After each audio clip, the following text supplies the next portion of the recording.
everyone, Aver back with another Mission Impossible episode review. This time I'm doing Season 4, Episode 9, which is called Robot.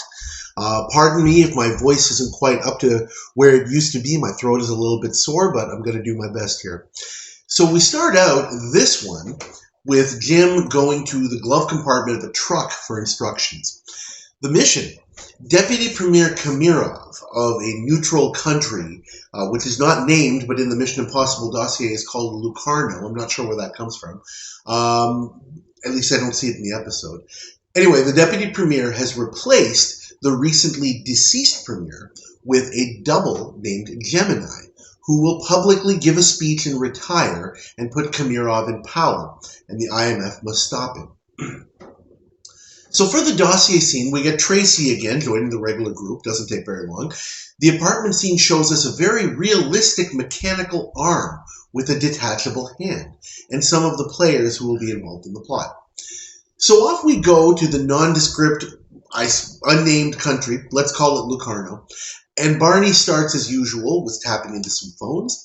Kamirov's rival Information Minister Anton Masik meets with the Premier, who is actually Gemini, to warn him about Kamirov's ambition, with the deputy and his henchman Selensky listening through a bug.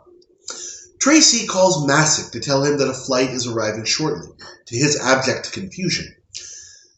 Selensky, of course, has Masik's phone bugged and hears the conversation, getting one of his men to go to the airport to check it out.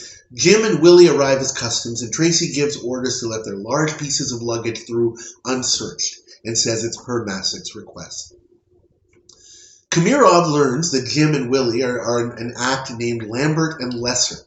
They have a mechanical dummy called Mr. Mechanico, and Tracy is apparently Maria Becker, who works for Masik.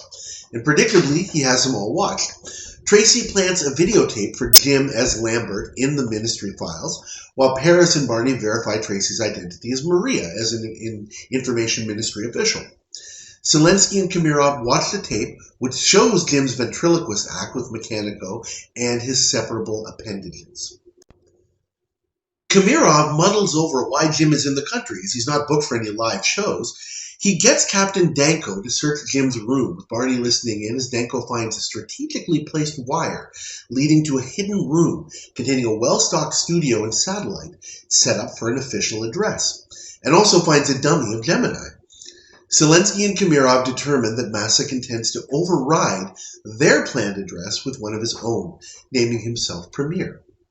Tracy, as Maria, calls Selensky and tells him to meet her about his role in the new regime. At the same time, Paris calls Danko and tells him he has information about Selensky, but abruptly hangs up and makes himself a Selensky mask. Selensky heads out to meet Maria, with Danko following him. He sees Selensky going into a power plant to meet Maria. Paris, as Selensky, exits shortly thereafter, getting into the IMF limo with the dummy Gemini. The IMF plays a tape for Danko's benefit, with Gemini asking Selensky for more money as part of their plan to eliminate Kamirov and install Selensky as leader. The IMF heads back to the plant with a frustrated Selensky still waiting for Maria, as Paris takes off his mask and Danko notices that Selensky's car is still there. So Selensky returns to Kamirov's office and is shocked to hear the tape of his treason and Danko's testimony of what he saw. Selensky proclaims his innocence as Tracy is brought in, claiming she never called Selensky, who was dragged away. Paris now gets set up as Gemini and is put into one of Mechanico's suitcases. Kamirov tells Tracy that he has another job for her, which is to go to Jim's place and tell him that the plans have changed, and the bunch of them are brought to the security building to see Kamirov. Willie is able to leave one of his large suitcases near the cell where the real Gemini is being held, which contains Barney, who starts using a quiet apparatus to break the cell bars and get in. Jim meets with Kamirov, who predictably asks him to put on his act, but get his mechanical Gemini to name him Premier instead of Masik, demonstrating the fake removable arm.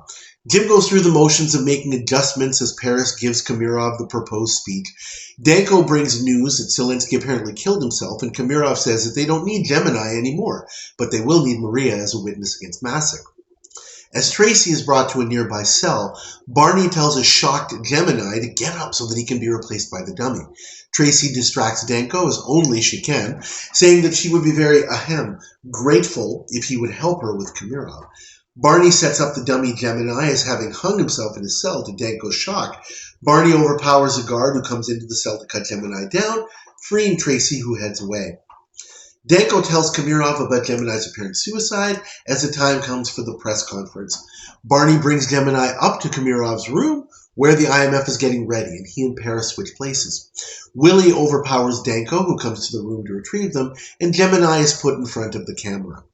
The IMF exit to their van as the speech is given, with Gemini indicating that free elections are to be held. Kamirov declares the whole thing to be a fraud perpetrated by Masek and runs into the room, telling the entire country that the real premier is dead and that Gemini is a dummy. He attempts to remove the dummy's arm, but of course cannot, and is discredited in front of the entire country. Mission accomplished. I'm going to give this episode a grade of a B. This, again, as I think I say in pretty much every one of these reviews, a lot of good about it. It's a very intricate plot. At first I thought about it and I said, boy, it's a little bit more convoluted than it has to be.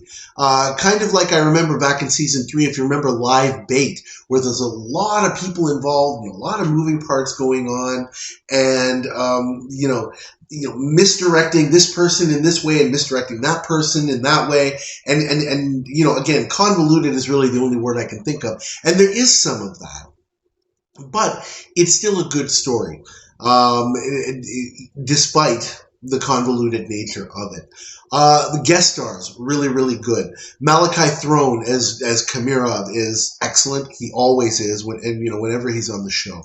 Larry Linville as Zelensky, again, this is the second or third time, I think the third time, where he's played, this kind of obsequious, ambitious guy, who's always kind of, looking to climb up the ladder in a way, and he plays that really, really well. Just the look on his face where this guy's always hiding something, and it seems very obsequious. Is really, really great. Jan Merlin, who plays Danko, is also really good in this one. I actually didn't even remember until I watched it again how big his role was in this one. So he's great. Really, the highlight for me is Leonard Nimoy. Like, wow, he plays multiple roles in this one. But I guess it probably would be more correct to say that Paris plays multiple roles in this one, but Nimoy plays a lot of those roles, except for the part where he's impersonating Zelensky. That also is Leonard Nimoy, especially the part where he's playing the robot Gemini and kind of, on command, kind of goes dead and then comes to life and all of that. That was really, really good. I really, really enjoyed that. I also like that Malachi Throne's character, Kamirov, shows quite a bit of competence in this episode. This is a pennies from heaven plot, which generally means that the IMF is basically sort of giving a gift, which of course always ends up being a Trojan horse, but a gift to their target. And the target often just kind of gobbles it up without the least bit of scrutiny, saying, oh, wow, I got this thing that more than I could ever want. Let's push ahead and use it. That doesn't quite happen here. I think that Kamirov does show a fair bit of scrutiny and actually thinking about, hey, does this make sense? So I can't really fault him for that. But the counterpoint, and this is where the grade for this episode has to be brought down a bit. He does unfortunately suffer, despite that level of competence, he does suffer from borderline lameness in this episode. Not in the usual way where, a target would just, as I said, just kind of grab those tainted pennies from heaven. This is more in kind of an evil cannot comprehend good way, if that makes sense. Kamirov has this plan to gain power by impersonating, using Gemini to impersonate the premier. Okay. Now, of course, he's presented with this scenario where it appears that his rival is going to one-up him and do basically the same thing. Well, if he's going to impersonate Gemini, then I'll get my own Gemini, and and I'll do what I want to do. Okay. And in that way, like I said, it makes sense for Kamirov to kind of go with it and say, you know what, I'm going to use this to foil the plans of my rival. But what Kamirov, of course, does not even consider is this whole idea that, you know what, hey, maybe nobody is kind of out to get you, in a sense, and you can just kind of walk away from all of this and just let there be, free elections instead of all of this convoluted power play. It kind of reminds me of a line from The Lord of the Rings in the book, where, you've got a whole bunch of people who are kind of, matching wits against, the Dark Lord.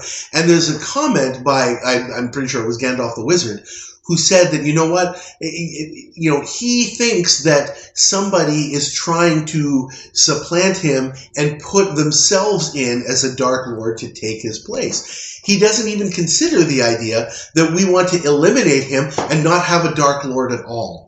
Right? And that's what I mean by kind of an evil cannot comprehend good in this case. Kamirov doesn't even consider the possibility that, maybe we should just be fair to everybody and then there won't be any problems. And of course, Masick is doing exactly what I would do, because I sure as heck would do it. Heck, I am doing it, right?